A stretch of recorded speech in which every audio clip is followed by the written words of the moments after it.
On a previous video where I compared the quinacridone magenta, and I had this permanent magenta from Sennelier, and I compare with other colors, I decided, or I mentioned, that this particular shade of permanent magenta, I would never use it for flowers because the color doesn't seem quite right. Well, recently I received some flowers, and one of them were these chrysanthemums, and the camera does show the permanent magenta in the mastone slightly pinker or brighter, but in reality it looks exactly the same shade as these flowers.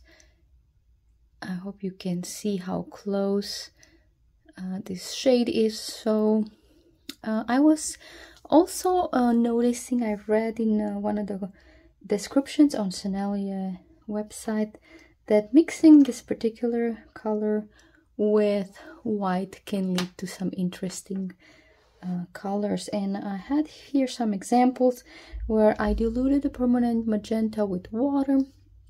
I have the two Sennelier whites, the Chinese white and the titanium white, and the Chinese white is slightly transparent, very light mixes, while the titanium white more opaque, slightly grayer combination, but still an interesting violet purple. I don't know, what do you think? I also had a white from Core. I bought a 24 color set, and it was one of the colors. And Core have some interesting properties. If you haven't heard about them, you can search YouTube. There are a lot of nice videos where they compare the colors and they discuss about the aquazole and all their other properties. And the interesting part was the white kind of pushing here. You can see those interesting shapes. Overall similar to the Chinese white, maybe more even application. And then just for the comparison purposes, I have the buff titanium and a Sennelier warm gray. And I choose the buff titanium because in my previous comparisons this almost seemed like mixing with the white, creating some opacity in the transparent color. It also has some texture, as you can see a little bit here where I apply the color unmixed, and then it creates textures in the color you mix. It's kind of like some cream, little dots. Warm gray from Sennelier, it's similar in hue to buff titanium. Here maybe I applied a little too thick of a coat. However, because it's a mix of 4 pigments, one of them being black, very grayed out color there in the mix. So I also traced some flowers. I'm gonna try to paint them using the permanent magenta in the mastone, and then mixing the white or these cream colors to create some lighter areas in the flowers. I'll see you in a little while.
So the painting is dry, and this was a fun experience. I love this kind of paintings where the purpose is not necessarily to come up with something to hang on a wall or some masterpiece, but just to see what the paints are doing, how they react, and then to see what combination interests me the most.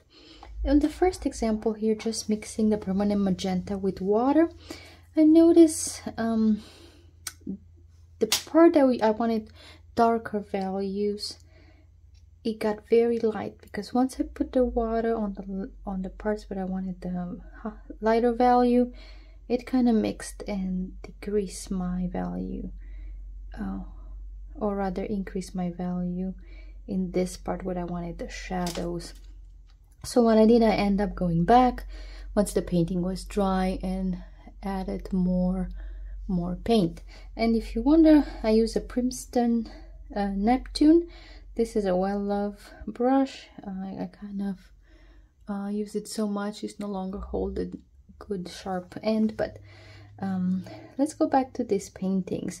The Chinese white from Sennelier and the titanium white, they're very similar. I use the titanium white a little bit more concentrated. I also got some interesting effects, some of that feathering. And excuse me just 1 second, the studio cat wants to go out. And I'm back. Hopefully soon he'll make an appearance in one of my videos, but for now, let's go back to our flower experiment. So yes, Chinese white, titanium white. With using a lot of white, it's almost like using gouache, but we got some interesting hues here. I've noticed the paint looks slightly bluer if it's mixed with the white. I was very surprised by the warm gray from Sennelier. I decided, based on my previous experiment, to use it in a much more diluted concentration, and the color looks almost luminous, even if it has the dark pigment in it. But overall, very interesting combination. Buff titanium, probably should have used also similar with the warm gray, more lighter wash, but I like this color so much, and I wanted to see how they react in this painting. I don't know if I use it necessarily for a flower, but definitely these two in a city landscape or some buildings, and the violet used for shadows, that would be an excellent choice. My favorite one is this last one. I used the titanium white by Core, and I attempted to insert a clip where I slow down the motion, where you can see the titanium white pushing in the magenta color. And that's what Core watercolors are known for, that dispersion. But not all of them have the same speed, let's say, of moving in the water. I use here for this orange, it's called Permanent Scarlet. It's a very bright pigment. I'm not sure about its life fast. I might do a swatch and put it in the window. It's a PR 168, but very bright, and I mixed it with some yellow. I want to say it's a dire light yellow, also very warm yellow, and a little bit of green. But this is my experiment. I hope you enjoy it. Let me know what color combination you like, and how do you feel about white in watercolor. I was pleasantly surprised by this particular one. That's it for right now. I'll see you in my next video.